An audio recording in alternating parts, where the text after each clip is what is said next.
सो नुपुर जी, मेरा सवाल इस तरह से है कि पॉलिटिकल करप्शन के इतने केसेस के बावजूद भी लोग करप्टेड लीडर को ही क्यों वोट देते हैं? क्या आपको लगता है कि अवेयरनेस की कमी है, एजुकेशन की कमी है, या हमारे पास नेताओं की कमी है कि हम वोट दें किसको? So, see, politics and corruption, both of these are like Jagai and Madai. For those who don't know, Jagai and Madai were two brothers 500 years back. 100 kilometers from Kolkata, there's a place called Mayapur. So, they are those brothers who are devil brothers of Kali Yuga, you can say. They were those brothers. So, they always brought nuisance, they always brought trouble on the foreground. So, the Kali Yuga avatar of Lord Krishna, Chaitanya Mahaprabhu, he chided them. So, politics and corruption are like that. They are both brothers. So, when there is politics, there is corruption. And the youth of India does not have a choice. It has only two choices, among which he or she has to opt. There are leaders who are corrupt. There are leaders who are comparatively less corrupt. So, we need to choose between them. अभी के ज़माने में जो कम corrupt है वो ज़्यादा सही है. अगर अभी किसी सेन इंसान से पूछें कि गुड लीडर क्या होता है, जैसे आपने भी पूछा कि गुड लीडर्स एग्जिस्ट करते हैं या नहीं, please know that the existence of a good leader is a complete myth. It is a complete myth. और बात करें आपके second part of the question की, जो आपने पूछा कि अवेयरनेस की कमी है या एजुकेशन की. आजकल का यूथ वेल इन्फॉर्म्ड तो है, टेक्नोलॉजी की ब्लेसिंग्स है, यूथ वेल इन्फॉर्म्ड है, चाहे फिर वो मीम्स के जरिए हो फिर किसी और चीज के जरिए हो, वेल इन्फॉर्म्ड है, लेकिन पार्शियली वेल इन्फॉर्म्ड है.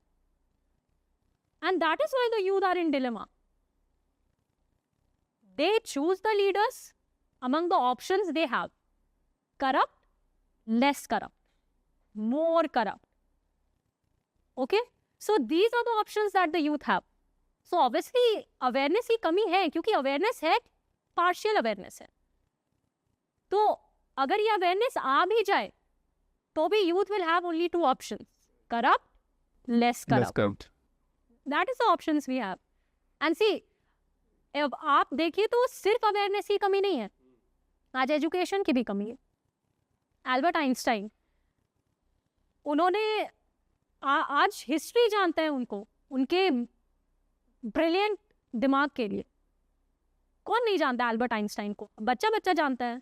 Whenever a student enrolls in the education system, हाँ आइंस्टाइन. तो आइंस्टाइन जो है, he was a drop out.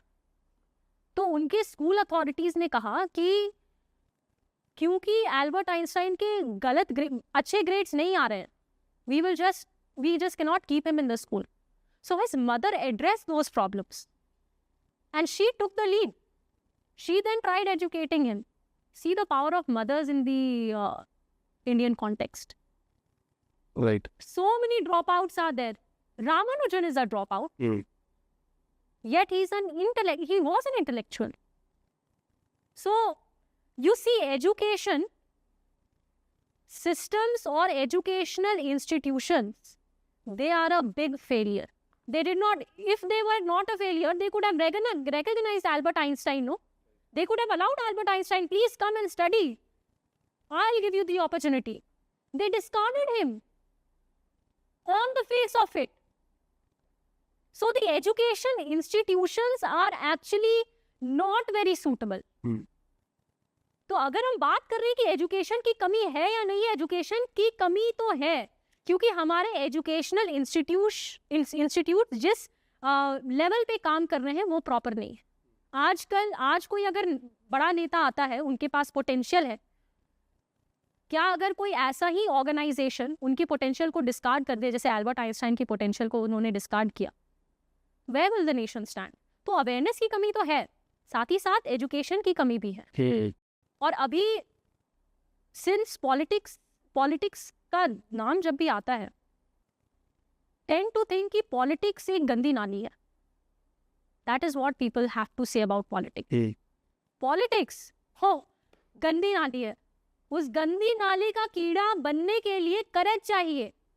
कौन बनेगा वो? You see, Vishnu's third avatar, the supreme personality of Godhead, the third avatar was Varahadev. So what happened is there were a lot of cruelties increasing day and night on the Mother Earth. So there were two demons, Hiranyakashyap and Hiranyaksha. So they just, because of all that pressure, the Mother Earth could not handle those pressure and went to Patal Lok. And you know how dirty the Patal Lok is. There are 3 levels to the heavenly planets, the middle planets, and then the lower planets. So Patal Lok means lower planets. So Mother Earth descended to the lower planets. So somebody has to have that courage to bring that Mother Earth to the dignity she deserves. So Vishnu took the Varaha form, a boar form, and with his long tusk, you see in the scriptures, the pictorial representation is there. With his long tusk, he uplifted the Mother Earth and brought it to dignity. So are the youth really that courageous? क्या हम उस गंदी नाली में उतरना चाहेंगे? नाली को साफ करने के लिए नाली के नजदीक जाना होगा, मैनहोल्स को साफ करने के लिए उसके अंदर घुसना होगा। तो क्या युवा इस चीज के लिए तैयार है? जवाब है कि तैयार है, लेकिन सारे युवा नहीं, कुछ युवा तैयार हैं। बट आजकल आप देख रहे हैं कि जो पॉलिटिक्स है वो इस इंटेलेक्चुअल माइंड्स को भी खरीद रही हैं। Right.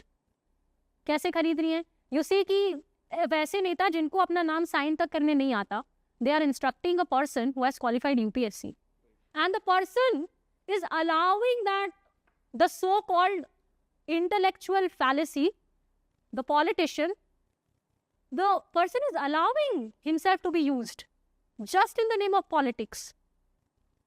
तो आज अगर कोई उस गंदी नाली में जाने को तैयार है, आज अगर कोई उसमें घुसने को तैयार है, इस देश को उठाने को तैयार है, उसको वरा देवता का रूप तो लेना पड़ेगा। वो तो ऑडियंस से पूछ लेते हैं ना अपन कि ऑडियंस अगर जाने को तैयार है तो कमेंट बॉक्स में बता देगी कि यार हम जाने के लिए तैयार है, बिल्कुल पॉलिटिक्स में जाने के लिए तैयार है, हम गंदी नाली को साफ करने के लिए तैयार है। देखते देखिए कितना प्यार मिलता है ऑडियंस का। बिल्कुल। पर बात करें यूथ की एक्शन, यूथ एक्शन ले कैसे? और यूथ अनएजुकेटेड है, हाथ में मोबाइल है, तो क्या करेगा?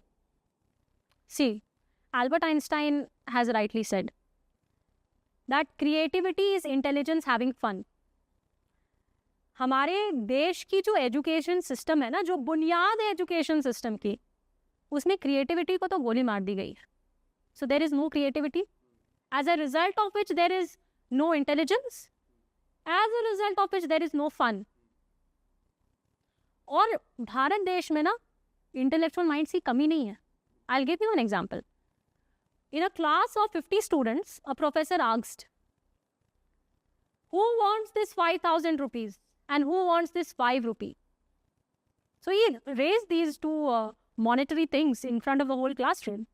So there were a lot of students who raised their hands. They said, many of the students said, okay, we want 5,000 rupees, obviously because the value is high. Some said, okay, I will go with rupees 5. That too because of simplicity. India is a very simple country, you know. Right. But some very intellectual students, they said, I want 5,005 rupees. तो देश में पैसों की व्यवस्था ये बच्चों से ज्यादा, यूथ से ज्यादा और कौन बेहतर समझ सकता है? और बात जब यूथ की आती है ना, तो we don't have to just push aside the intellectual class of men who are from different age groups, क्योंकि युवा है, जोश है तो होश में काम लेना पड़ेगा, और उसके लिए you need intellectual advices from old people. Right.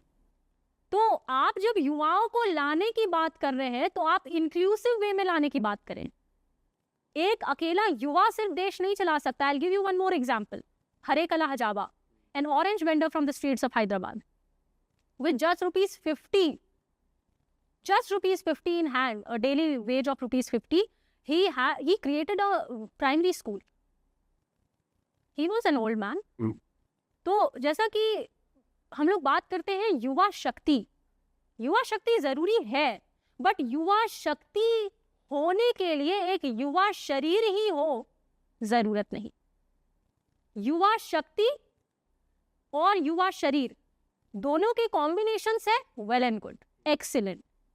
But यदि युवा शक्ति है और युवा शरीर नहीं है, लेकिन उस युवा शरीर के मस्तिष्क के अंदर क्रिएटिविटी है, आइडियाज है, तो वो एक एसेट है नेशन के लिए। बट उनको चैनलाइज करने के लिए जो टीचर होते हैं, आजकल टीचर्स का ऐसा टीचर्स को एक तो वेल पेड जॉब नहीं है। अगर वहाँ पे अपन ज़्यादा पैसा देंगे नहीं, गवर्नमेंट ज़्यादा सिखाएगी नहीं, अच्छा मॉनेटरी बेनिफिट नहीं होगा, तो टीचर्स नहीं रहेंगे ना। आज आप प्राइवेट स्कूलों की हालत देख लो, हर 6 महीने में नया टीचर आ जाता है, नया क्लास टीचर आ जाता है। और गवर्नमेंट में वो टीचर है जो सालों से, जिनको साइन भी नहीं करना आते हैं। आज आप रोज मीडिया में रोज न्यूज़ देख रहे होगे, कहीं ना कहीं कोई रिपोर्टर जाता है, वो देखता है कि यार कुछ बोल के बताओ, वो बात नहीं कर पाता। तो गवर्नमेंट एक्चुअली टीचर्स को क्यों नहीं क्वालिफाई कर रही अच्छे तरीके से, और क्यों नहीं मॉनेटरी बेनिफिट दे रही है? देखिए, गवर्नमेंट स्कूल्स में आपको पता होगा टीचर्स की इनकम बहुत अच्छी रहती है, ठीक है, बट मॉनेटरी बेनिफिट तो मिल रहा है ना।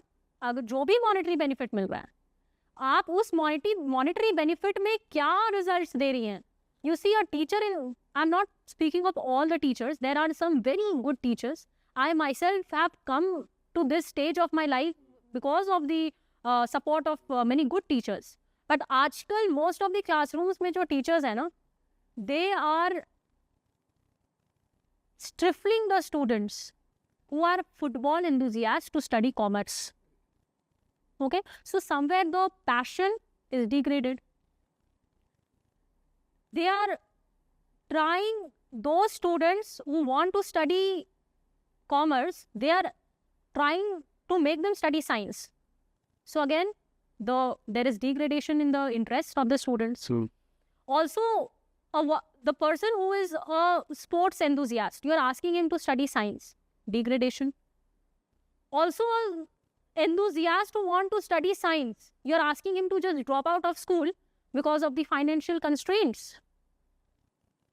तो एजुकेशन सिस्टम में मॉनेटरी बेनिफिट है, जो भी मॉनेटरी बेनिफिट है। Private schools, there are different obviously sectors of private school जिसमें अच्छे पैसे मिलते हैं, गवर्नमेंट सेक्टर्स में भी अच्छे पैसे मिलते हैं। देयर आर सम स्टेट जिसमें लोग प्रोटेस्ट कर रहे हैं कि इनकम बढ़नी चाहिए, बट आपको जो एग्जिस्टिंग इनकम मिल रहा है, आपने उसमें आज तक क्या कमाल दिखाया है? आप कमाल दिखाना शुरू करें। There are a lot of teachers जो अपने खुद के जेब से वो चार्ट पेपर्स लगाते हैं स्कूल में, वो बच्चों के लिए इंपॉर्टेंट चीजें लाते हैं। स्कूल में फंड आ रहा है, वो फंड यूज क्यों नहीं हो रहा है? Who are these mediators?